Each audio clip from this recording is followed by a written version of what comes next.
What's going on, everyone? In this video today, we're going to go over how you can learn from my mistakes so you can get a better head start in the sport of powerlifting. So let's get right into the video.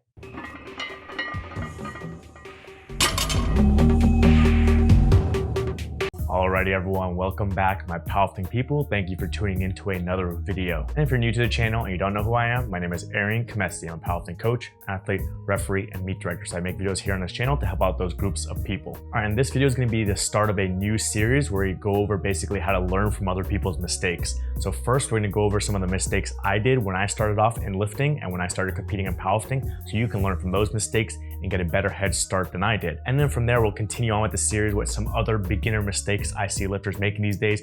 I may have not made them, but I'm seeing these things happen quite often in the sport of powerlifting. As I go to a lot of local competitions, I talk to a lot of beginner lifters and see some commonality between these beginning lifters. That way, if you are looking to compete in the sport or you just started in the sport of powerlifting, then you can learn from these mistakes so you can get a better head start than everyone else and make more and more progress and dominate on the platform. All right, and in no particular order, the first mistake we're gonna go over for this video is about technique and learning how to have proper technique and see when you're having bad technique, if it's deteriorating as you're training and going to heavier loads, is stopping it when you can, taking a step back with the weights and fixing your technique. So when I first started getting into the power lifts, all my lifts kind of sucked as far as technique. So for squat, I always had issues with depth or how to get the bar position where I want on my back. My descent speed would sometimes be fast and uncontrolled. When it comes to bench press, I had trouble with controlling descent there as well and having a good pause in the chest. Oftentimes with my touch and go bench, I would do more with like a bounce and go. So I'd be slamming it or bouncing it off my chest to try and do more weight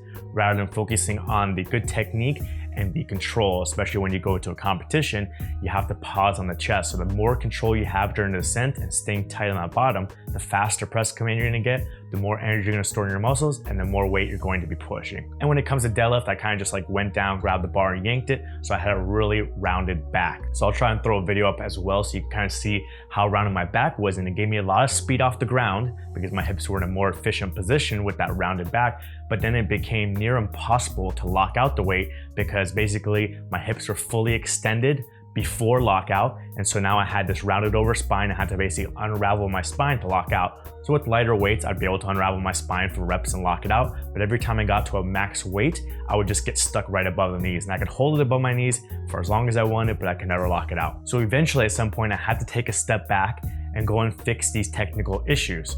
So for example, for bench press, one of the things I did is I went and did small lob junior, but I went and did it pausing every single rep. So normally, depending on the programs I was doing, I was either doing touch and go for all reps or maybe a mix between touch and go and pause, depending on where I was in the training cycle and when the competition was coming. But what I did is I took a step back.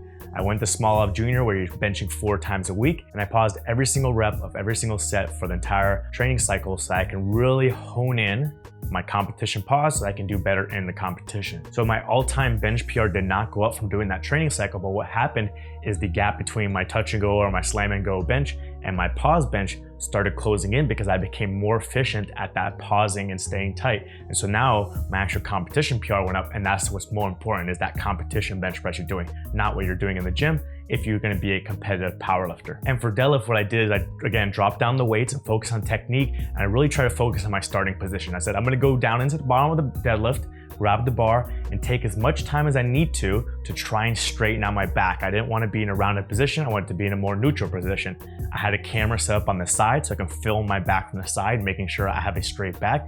And I even had some sessions, my buddy come over and I said, hey, really try and push my back and move my hips and everything like that to get me in a neutral position so I can feel it, because sometimes it's hard for you when you're actually in the first person, you're going down and grabbing the bar, whether you have a straight back, whether your neck is neutral, if the bar is over your midfoot or not. So having someone else come in there and physically move me and position me into the correct position, say, hey, this is the correct position for you with a neutral spine, really helped me out in trying to get a feel for what the correct starting position was. In addition to that, since I had some issues in the bottom position, as I took away the bottom position and I started with block pulls. So now you're maybe at your knee or just below your knee where the demands on your body and your mobility are not as much, and you can get into a better position. So doing block pulls, learning how to be in a good position from, let's say, above the kneecap to lockout, then learning how to be in a good position from below the kneecap to lockout, and slowly working the way down until I get in good position from the ground all the way through to lockout. For the deadlift, it took me quite a bit more time to go from a point where I could never have my back straight regardless of the weight to where I could have my back straight on lighter weights, but as the RPEs got higher or I get to my 1 rep max, then my back would start rounding again, to a point where then my back would never round and always had that neutral back regardless of the RPE and the max. And part of the reason why it took so long is because I took so long to make the adjustment. I kept going with the bad technique, kept ingraining the bad motor pattern, kept increasing my 1 rep max. So then it was harder and harder as my 1 rep max went up to tell myself like, hey, I need to take a step back.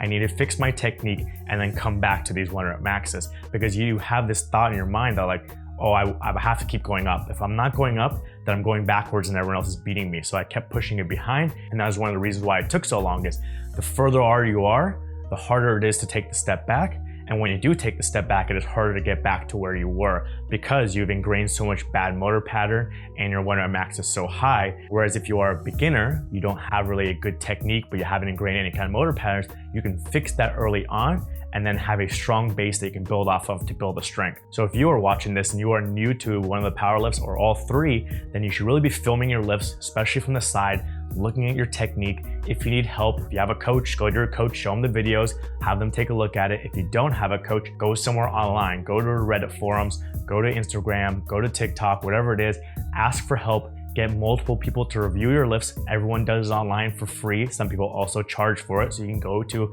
an option if you want and pay someone, whatever it is, 30 bucks, 50 bucks, 100 bucks to review your technique and see what the issues are, see what the commonalities are between what everyone is telling you, and then go and fix those things before the problem becomes worse and worse. The more you kick the can down the road, the harder it is going to be for you to convince yourself to make that change, and then the longer it's going to take for actually to make the change to the correct technique. But if you focus on the good technique or improving your technique now when you're a beginner, then you set yourself up for success later on, and you're going to pass all those people that are not changing their technique and they're just being inefficient with their lifts, and then their progress is going to stagnate or they may injure themselves. In addition to all the free help that's online and some of the paid options you could take, one free option as well is if you want me to do an in-depth form check video for you, then you can use my email. It's down in the description below. Contact me, send me your videos. I'll take a look and I'll do a video here on this channel like I've done before for a previous lifter. But if you want to learn more, I have this playlist over here going over all kinds of squat tips, and I have this video here going over all kinds of bench tips. And I'll also put the links for them down in the description below. Be sure to subscribe to the channel so you can see more videos in this series where you can learn from my mistakes and other beginner mistakes. But other than that, hope you guys are having a great day, and I'll see you in that next video.